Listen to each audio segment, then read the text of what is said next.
Salut tout le monde, désolé pour l'énorme retard que j'ai pris sur le programme que j'avais établi en début d'année.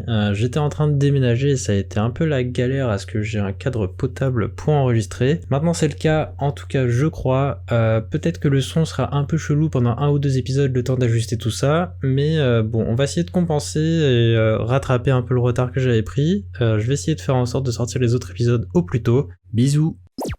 Bonjour et bienvenue dans ce qui est déjà une série de 2 épisodes. C'est historique dans l'histoire de cette chaîne. C'est parti pour Qu'est-ce que j'ai regardé ce mois-ci, édition de février 2021. J'ai commencé le mois avec Tonnerre sous les tropiques de Ben Stiller. C'est une bonne comédie qui me semble encore pertinente aujourd'hui dans sa satire de l'industrie hollywoodienne. Et avant tout, c'est une comédie hilarante. Les parties sur Simple Jack me détruisent et tous les personnages sont globalement assez drôles. En même temps, on est en présence de Jack Black, Ben Stiller, Danny McBride, et puis surtout Robert Downey Jr. Juste la performance de Robert Downey Jr. Il a été nommé pour un Oscar pour ce film, et a raison. He's the dude playing the dude. This guy is another dude. Il y a pas mal de citations assez iconiques dans ce film, donc checkez ça. Puis par rapport à ce que j'ai dit dans la vidéo de janvier, j'ai pas attendu très longtemps avant de compléter la trilogie Catherine Deneuve dans une comédie musicale de Jacques Demy, avec les Demoiselles de Rochefort. Vous vous imaginez bien que j'avais le thème principal en tête bien après le visionnage. Des films de Demy, ça doit être celui qui a le plus de charme, avec un sens du cadre et des couleurs pour lesquels j'aurais donné beaucoup afin que ça devienne la norme dans le cinéma français. Je sais pas vous, mais je sens qu'on a manqué un truc. J'ai une admiration sans faille pour ce film qui s'est allié des personnages et des émotions bien réelles tout en atteignant la quintessence du film de romance et de la comédie musicale. C'est insolent comment le réalisateur est capable d'équilibrer tous ses points de vue de personnages avec un point culminant dans le final. Allier l'une des plus belles scènes du cinéma avec l'une des plus tristes, ça me laisse sans voix.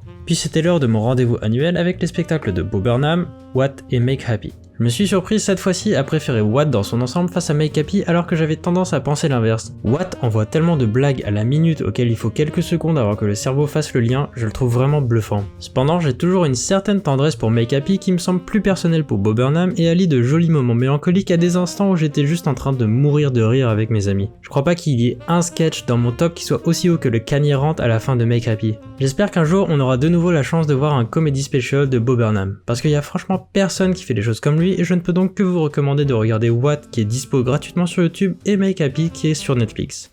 Puis j'ai enchaîné avec Fantasme d'Eleanor Cost qui fait donc ses débuts en tant que réalisatrice avec un moyen métrage sur YouTube. Et c'est honnêtement sympa pour un moyen métrage sur YouTube. J'entends pas forcément être péjoratif en disant ça, Fantasme a des qualités évidentes mais je suis peut-être pas aussi enthousiaste que certaines reviews qui me l'ont un peu survendu. J'ai ressenti beaucoup d'influence venant de Before Sunrise de Linklater dans la manière de laisser se dérouler les dialogues, mais avec cette touche un peu grivoise qui est propre à sa réalisatrice si vous avez un peu suivi son travail avant. Et c'est peut-être aussi ça un peu le souci, sans être trop cadré, je suis pas totalement fan des dialogues alors qu'on pourrait s'attendre à ce que ce soit la force principale du film. Non, la force principale c'est sa réalisation et le travail du directeur photo, je suis vraiment fan de ses éclairages nocturnes. Et puis il y a Adrien Méniel, tout projet avec Adrien Méniel mérite le coup d'œil.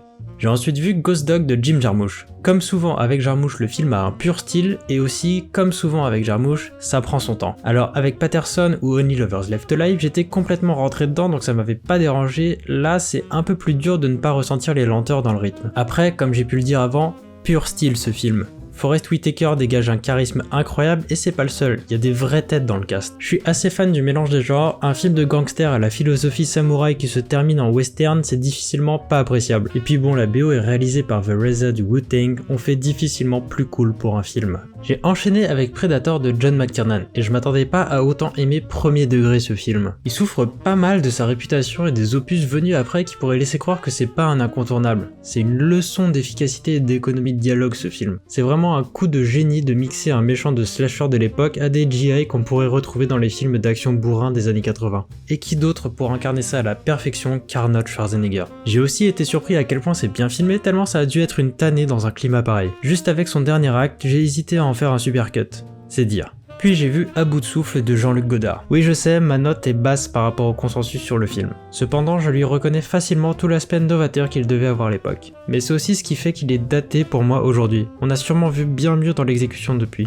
À tout moment, avec des clés de visionnage que je n'ai pas à l'heure actuelle, cela rendrait le film bien plus intéressant. Mais en lui-même, je dois dire que le film m'a surtout laissé désintéressé par ce qui se passait à l'écran. Je déteste le personnage joué par Belmondo, et ce serait ok si Godard voulait pas à tout prix nous laisser sentir à quel point il le trouve cool. Je vois les connexions qui en font un grand film pour certains, mais moi je vais passer mon tour sur ce coup.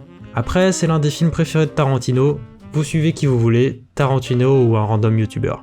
Puis j'ai regardé King of New York d'Abel Ferrara et j'ai pas aimé. La progression de l'histoire reset à chaque nouvelle scène et on sent pas d'évolution pour les personnages. Sur le papier ça devait me plaire parce qu'on est quand même sur un polar avec Christopher Walken, Laurence Fishburne et Wesley Snipes, mais je sais pas, je suis resté totalement hermétique. Il a un statut un peu culte parmi les amateurs du travail de Ferrara, donc checkez toujours. J'ai ensuite regardé les deux films de Jean-François Richet sur Jacques Mérine, Mérine l'instinct de la mort et Ennemi public numéro 1. J'ai passé un bon moment devant le premier mais je suis un peu moins convaincu par la deuxième partie. Là où le premier me semble être cohérent et plus structuré dans l'ascension de Jacques Mérine en tant que criminel, le second se contente un peu plus de n'être qu'une succession d'événements en mode « ça s'est arrivé, puis ça, et après ça ». Après la question se pose de savoir si c'est plus à imputer au film qu'à la vie de Jacques Mérine en elle-même. C'est une personne réelle et par conséquent sa vie ne répond pas à une structure écrite. Normal. Cependant les films sont pas non plus historiquement au plus proche de la réalité. Ils ont pas hésité à modifier certains éléments pour apporter du rythme, donc c'est sûrement que c'est moins bien fait dans le deuxième opus. Je retiens quand même que Cassel est un sacré monstre d'acteur et qu'il est aussi très bien entouré dans cette aventure. En tant qu'exercice de film de gangster français, on est sur quelque chose de qualitatif mais ouais, c'est plus compliqué sur le deuxième. Surtout que le choix est fait de nous montrer la scène de fin dès le début du premier film. Donc quand on y arrive sur le deuxième, je dois dire que ça tombe un peu à plat. Il y a des problèmes, mais juste pour le premier, la duologie peut valoir le coup. Puis j'ai vu La naissance des pieuvres de Céline Sciamma. Ça fait 1 an que je me dis qu'il faut que je regarde Portrait de la jeune fille en feu, mais je me suis dit que j'allais un peu explorer sa filmographie afin de finir en beauté. Et je sais pas comment elle pourra topper ça, parce que Naissance des pieuvres est juste passé dans mon top 10 film ever. Je m'attendais pas à être autant époustouflé, mais dès les premiers plans j'étais plus que dedans. Il se dégage tellement de maîtrise dans la réalisation alors que c'est un premier long métrage pour Sciamma. J'ai pas les mots. C'est une métrique un peu aléatoire, mais j'ai eu aucun mal à faire un super cut de 5 minutes dessus alors que je galère à remplir d'habitude. Les actrices livrent des performances très touchantes, forcément Adèle Haenel monopolise l'écran, mais Pauline Accard et même Louise Blacher, on est face à du haut niveau. Je rends peut-être pas service au film en étant si peu mesuré, mais quelle claque ça a pu être pour moi. J'ai ensuite enchaîné avec un autre premier long métrage, She's Gotta Have It de Spike Lee, qui est très cool. Et c'est même pas un adjectif que j'utilise parce que j'ai pas d'idée, Spike Lee sait comment rendre son image et ses personnages stylés presque sans effort, ça force l'admiration. L'image en noir et blanc est juste trop bien et il capture le corps humain avec une sensualité qui laisse pas de marbre. J'ai quelques regrets, notamment sur le fait que j'ai pas forcément trop accroché à ce que le film essaye de raconter, et aussi que son personnage central, Nola Darling, est finalement très peu développé, très jaloux de son appartement aussi. Puis j'ai regardé Phantom of the Paradise de Brian De Palma. Oui, j'ai un biais de notation dès qu'il s'agit d'une comédie musicale.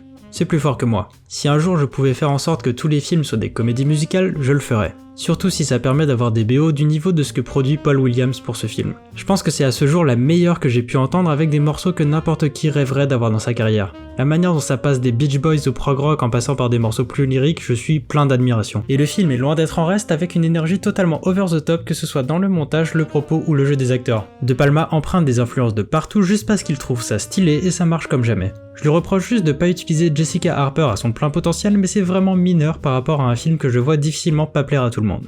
Et enfin, pour finir, JSA de Park Chan-wook. A chaque fois que je regarde un de ses films, je me demande qui est le meilleur entre lui et Bong Joon-ho. En vrai, on s'en fout, mais je pense être plus près d'une réponse grâce à ce film. Je pense qu'en tant que réalisateur pur, Bong Joon-ho est au-dessus, mais pour les meilleures histoires et personnages, il faut aller chez Park Chan-wook. JSA en est une illustration de plus. Si vous avez vu Mademoiselle, on fonctionne un peu de la même manière dans le récit. Mais à la place d'une progression par les points de vue, on a cette fois une même scène qui se modifie au fur et à mesure qu'on creuse la vérité. Je vais pas vous en dire trop parce que ce film en particulier c'est mieux d'y aller complètement à l'aveugle, mais en 2-3 éléments, déjà ça a renforcé la place de Song Kang-ho comme un des meilleurs acteurs du 21e siècle, tout pays confondu. Il déçoit jamais quel que soit le film.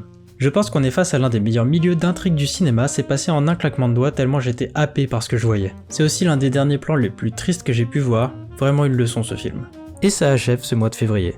J'avoue que les stats par rapport à Romain c'est quelque chose qui m'intéresse moins sachant que j'enregistre ça en juin et que ça fait 6 mois que je le frappe. Mais si ça vous intéresse, sachez que ce mois-ci un message avait été envoyé, je rigolais pas. Je te suis Romain. J'espère que cet épisode vous a plu malgré le retard et je tenais encore à m'excuser. Normalement les autres mots arrivent et on va retrouver un rythme normal. En attendant, comme d'habitude, si vous voulez me retrouver sur d'autres plateformes, les liens sont dans la description. Quant à moi, je vous donne rendez-vous à très vite pour une nouvelle vidéo et continuez à regarder des films.